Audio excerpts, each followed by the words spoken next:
गीतकार व पूर्व पटकथा लेखक जावेद अख्तर एक बार फिर सुर्खियों में हैं, पर इस बार अलग कारण है।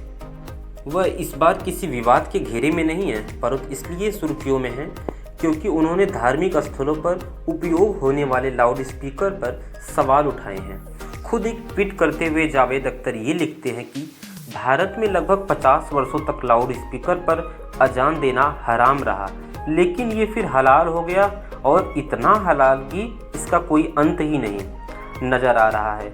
लेकिन इसका अंत जरूर होना चाहिए। अजान से कोई दिक्कत नहीं होती, लेकिन लाउड स्पीकर से दूसरों को काफ़ी असुविधा होती है। मुझे आशा है कि इस बार ऐसा वो खुद कर लेंगे। जब बंद घड़ी भी दिन में 2 बार सही समय दिखा देती है तो फिर ये तो जावेद अख्तर ठहरे। पर जावेद अख्तर ऐसे संवेदनशील मामले पर अपने विचार रखते और उनकी आलोचना भी ना हो, ऐसा तो नहीं हो सकता। एक कट्टरपंथी धमकाने वाले लहजे में जावेद अख्तर को ट्वीट करता है कि मैं आपकी राय से असहमत हूँ, कृपया ऐसी टिप्पणी ना करें जो कि इस्लाम या उनके मानने वालों से संबंधित हो। आपको ये बात पता होनी चाहिए कि हम हर बार ऊंची आवाज़ में गाना नहीं चलाते, ना ही शैतान के हाथों खेल रहे हैं। अजान किसी को प्रार्थना और ज़िंदगी के सही रास्ते पर चलने के लिए बुलाने का सबसे सुंदर तरीका है। पर जावेद अख्तर कहाँ चुप रहने वाले थे।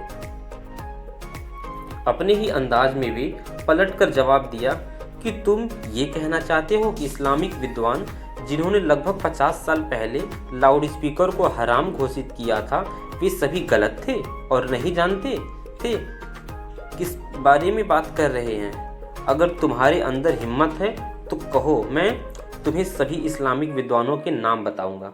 धार्मिक स्थलों विशेषकर मस्जिदों में लाउड स्पीकर का दुरुपयोग आम जनों के लिए कितना तकलीफमय होता है, ये हम सभी जानते हैं। पर इसके विरुद्ध कोई आवाज़ नहीं उठाता है, और यदि कोई आवाज़ उठाता भी है तो उसका वही हाल होता है जो सोनू निगम का हुआ था। 2017 याद है?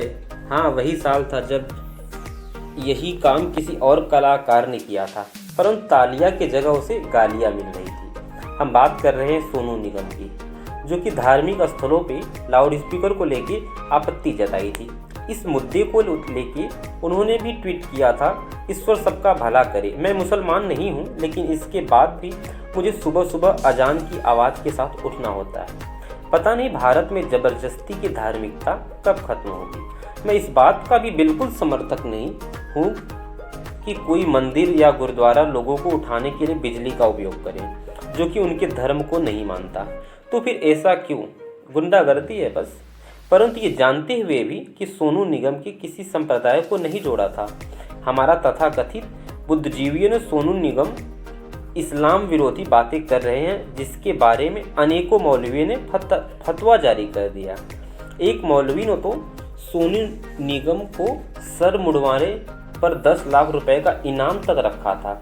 जब सोनू निगम ने ये काम स्वयं करवाया तो मौलवी ने अपने बात से ही मुकर गए। अंत में सोनू निगम को अपना ट्विटर अकाउंट ही डीएक्टिवेट करना पड़ा। जावेद अख्तर अपनी बातों पर अड़िग रहते हैं या नहीं, ये तो भविष्य ही जाने। पर इतना तो पक्का है कि उन्होंने कम से कम वो बातें बोलने का साहस किया जिससे कहने में आज भी हमारे तथाकथित सेकुलर बुद्धिजीवियों के पसीने छूट जाते हैं। इस परिप्रेक्ष्य में सही कहा था कबीरदास जी ने, कंकड़ पत्थर जोड़कर मस्जिद लिया बनाए, ताचड़ मुल्ला बांग दे, क्या बहरा हुआ खुदाए।